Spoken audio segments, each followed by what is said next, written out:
Good day everyone, I'm AJ, an MIS student of AMA OED. This video presentation is for the completion of the course project for Data Communications and Networking 1. For this video presentation, I've chosen the first group of topics to discuss, and they are first, networking fundamentals, network types and topologies, and the last one is network models. For network fundamentals, let's start off by defining computer network. So a computer network is a set of computers or computing devices connected together in various ways in order to communicate using electronic means for the purpose of sharing resources. Now, connections between computers in a network are made using physical wires or cables. But through network connection, computers are able to share files, internet access, and other devices such as printers. But nowadays, it can be connected using wireless means, using radio waves or infrared signals. There are three main components of the network. We have end devices, intermediary devices, and media. So end devices are the computing devices that interconnect, which they all have an IP address that is unique for every computing device. Examples of these are laptops, PCs, printers, workstations, even cell phones, and so on. Intermediary devices are devices that provide connectivity to the network. They connect individual networks, and they also connect segments within the same network. There are four examples. First one is the network access devices such as hubs, switches, and wireless access points. Second one is the internetworking devices. We have routers. Third is the communication servers and modems. And the last one is the security devices, such as the firewalls. Lastly, we have media. So a network media refers to the communication channels used to interconnect nodes on a computer network. Some examples of these are copper coaxial cable, copper twisted pair cables, and optic fiber cables used in wired networks, and radio waves used in wireless data communications networks. Now we talk about network types and topologies. I'm going to discuss only three network types. They are local area network, wide area network, and metropolitan area network. So let's start off with LAN, or the local area network. It is a collection of devices connected together in one physical location, such as a building, an office, or simply a home. A LAN can be small or large, ranging from a home network with one user to an enterprise network with thousands of users and devices in an office or school. Wide area network, on the other hand, in its simplest form, a WAN is a collection of LANs, or other networks that communicate with one another. A WAN is essentially a network of networks, and one greatest example of this is the internet, which we all use nowadays. Lastly, we have Metropolitan Area Network, or MAN. It is a computer network that is larger than a single building that is using local area network, but it is located in a single geographic area that is smaller than a wide area network. Generally, it is several LANs interconnected by dedicated backbone connections. It may also refer to public use networking infrastructure in a municipality or a region. Talk about network topologies. I'm only going to discuss three as well. So the first one is bus topology. It uses a single cable to connect all the devices used in the network. The single cable forms the backbone of the communication medium in which the devices are attached. To establish a communication, a signal originating from the source travels in both directions to all the machines connected on the bus cable until it finds the address of the device to which the data is to be delivered. Now, if the destination device finds that the data is for its own address, then that's the time when it accepts the data. The topology consists of terminators at both ends so that the data does not continue bouncing. Advantages of using bus topology. One is that if one of the station fails to operate, it does not affect the operation of other stations. Another one is that it can be a good replacement against other topologies. And lastly, it is very suitable for such networks which are more or less temporary and which are needed immediately.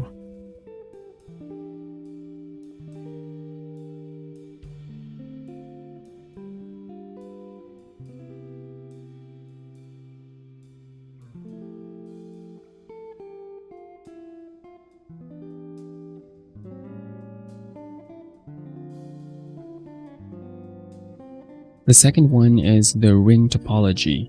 A ring topology consists of a network of computers in which each node connects to exactly two other nodes. This forms a single continuous path for the flow of signals through each node of the network.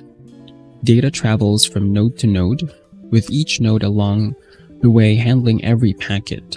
Each of the nodes in the ring topology are connected to each other through only one pathway, so the failure of only one link disrupts the whole network. To overcome this fallacy, the data in a ring topology is transmitted both clockwise and counterclockwise, so that if there is a single break of the cable, all the nodes on both sides can be reached. Advantages of ring topology. First one, it is an orderly network in which all the nodes in the network have equal access to all the resources. Its performance is far better compared to star topology under heavy network. And lastly, it does not need the network servers to manage the connections.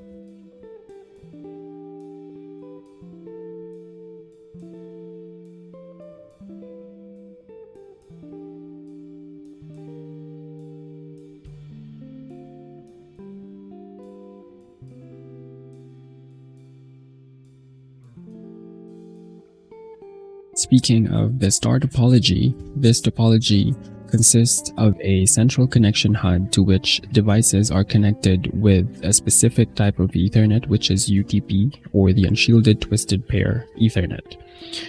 Now, contrary to the bus topology, a star topology utilizes a point-to-point connection to connect each node to the central hub. The hub acts as a signal booster as well, and all the data traffic that traverses the network passes through this hub. The entire network is dependent upon the central hub in a star topology.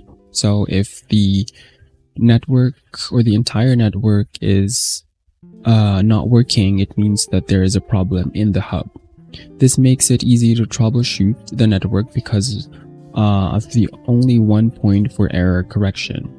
As all the computers in star topology are independent to each other and dependent only on the central hub, network failure or other network problems are less likely to happen. The privacy of each of the computers is also maintained in this topology. In star topology, new devices and nodes can be easily added and by just extending a cable from the hub. There are three advantages of using star topology. First one is it's simple in functionality and easy to manage. Second is that if a problem occurs in the network, it can be easily isolated and cleared. And lastly, it is very easy to expand the star topology because of, well, its simple format.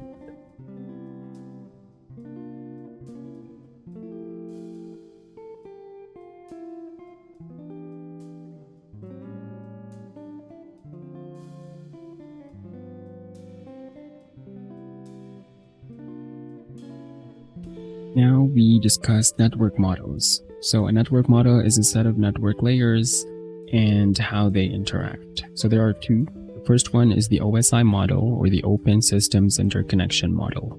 It is a conceptual framework used to describe the functions of a networking system. The OSI model characterizes computing functions into a universal set of rules and requirements in order to support the interoperability between different products and software. In the OSI reference model, the communications between a computing system are split into 7 different abstraction layers.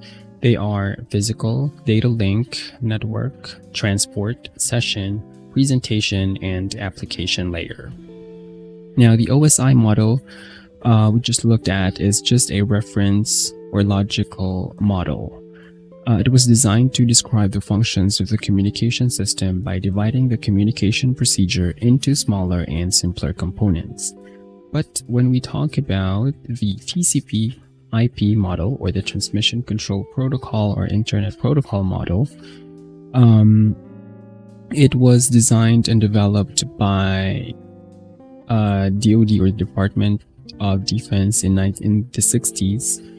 And it is based on standard protocols. So again, it stands for Transmission Control Protocol or Internet Protocol. Now this type of model is a concise version of the OSI model. So the OSI consists of 7 layers, but the TCP/IP only contains 4 layers. And they are the process or application layer.